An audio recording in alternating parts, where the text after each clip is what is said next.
The Flannan Isles Lighthouse Mystery. True story, at the far edge of Scotland's Outer Hebrides, in waters known for sudden storms and long silences, stands the lonely cluster of the Flannan Isles. No village, no harbor, only steep cliffs, grass swept flat by wind, and seabirds wheeling in endless circles. In 1899, the Northern Lighthouse Board completed a new lighthouse on the largest of these rocks, Eilean Mòr. It was meant to guide ships safely past one of the most treacherous stretches of sea. Instead, within a year, it became the setting of one of the strangest disappearances in maritime history. The Flannan Lighthouse was staffed by 3 keepers at a time, with a 4th man rotating on shore leave.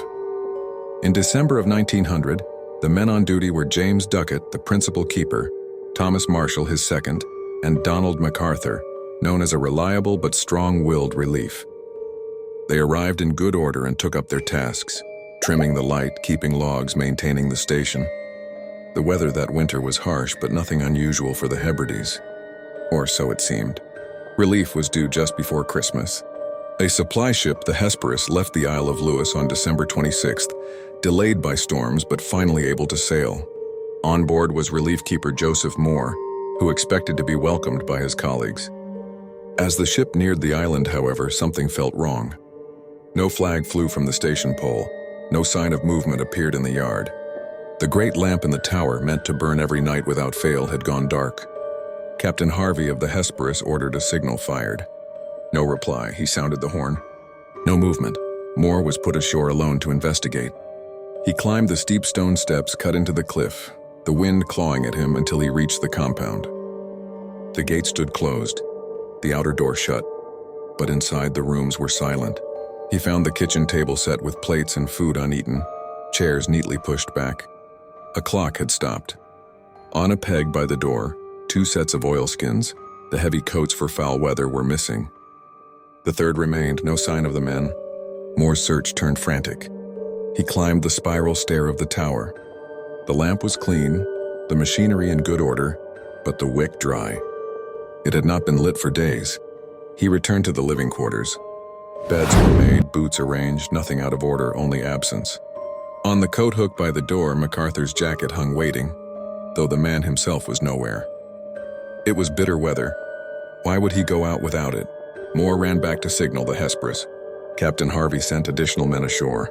Together they searched every corner of the station. In the logbook they found ordinary notes until December 12th, when Thomas Marshall recorded, "Severe winds, the likes I have never seen." Yet the official weather reports for that day described nothing unusual.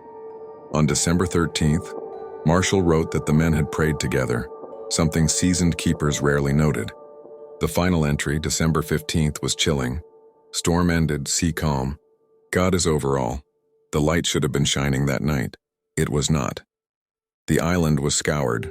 No bodies, no footprints beyond the usual. No clue to explain why 3 experienced men would vanish without trace. The west landing showed damage. Ropes pulled from their cleats, a box smashed, railings twisted.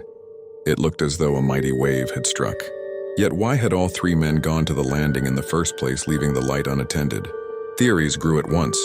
A sudden wave sweeping them away, a fight among the men, madness from isolation, even stranger notions whispered by sailors, spirits, sea serpents, lights in the sky. But when the Hesperus sailed back with her grim report, the truth was as it remains today. 3 men had vanished into the salt air, leaving only silence, a stopped clock, and a lamp that never burned again. The disappearance of the Flannan keepers shook the Northern Lighthouse Board. Men who tended the lights were expected to endure storms, isolation, and hardship without faltering. Yet 3 had gone without trace, leaving behind food, records, and an unanswered lamp. Within days, an official inquiry began, led by Superintendent Robert Muirhead, who knew all 3 men personally. Muirhead traveled to the island on December 29th. His inspection confirmed what Moore had found. The light unlit, the station orderly, and the west landing badly damaged. Iron railings were bent, a lifebuoy torn from its holder, ropes scattered down the cliff face. At the edge of the platform, turf was ripped away as though by a violent surge. Muirhead concluded that Ducat and Marshall had gone down to secure equipment in the storm, and MacArthur had joined them without stopping for his coat when danger grew urgent. A single giant wave, he reasoned, had swept them all into the sea. It was the simplest explanation, yet the logbook remained troublesome. On December 12th, Marshall wrote of a storm stronger than any he had seen, but ships passing in those waters reported nothing severe. On December 13th, he noted that Duckett had been very quiet and MacArthur crying. Experienced men, seasoned by years of service, reduced to tears. Sailors whispered of something unnatural, something not found in charts or forecasts. And the final entry, "God is over all," read more like resignation than routine. Rumors multiplied. Some claimed MacArthur, known for a quick temper, had quarreled with the others and violence followed. But the station showed no sign of struggle. Others suggested one man fell, another rushed to help, and all were lost in a chain of loyalty. Still others whispered of more eerie forces, a phantom ship, a sea creature from the depths, or the St. Elmo's fire. Strange blue lights that danced on masts in storms, taken as omen.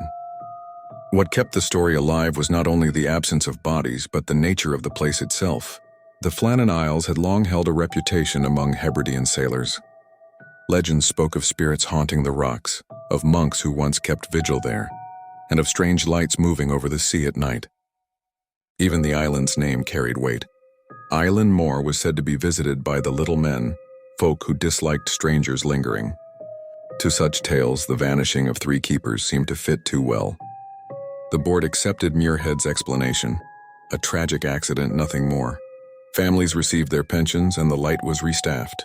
But among seafarers, the story grew into something larger. Some swore the lamp of Flannan never truly went dark, that ghostly glimmers were seen even when the tower stood empty. Others said a prayer before passing, fearful that the same fate might follow any who ignored the warning.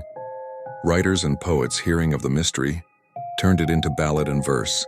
B. Yeats alluded to it, and Wilfred Wilson Gibson made it the subject of a haunting poem, where the 3 that keep their watch by night were swept into the sea.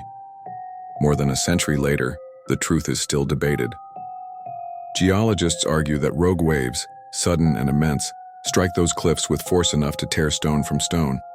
Mariners point out that the West Landing was dangerously exposed, a place where even cautious men might be undone. But none can explain the strangeness of the logbook, or why seasoned keepers would leave the safety of the tower during a storm, together, abandoning their most sacred duty, the light itself. The Flannan Isles stand empty now, automated since the 1970s. The tower still shines, its lamp tended by machinery, its rooms silent. But those who sail the waters say the place is never truly deserted.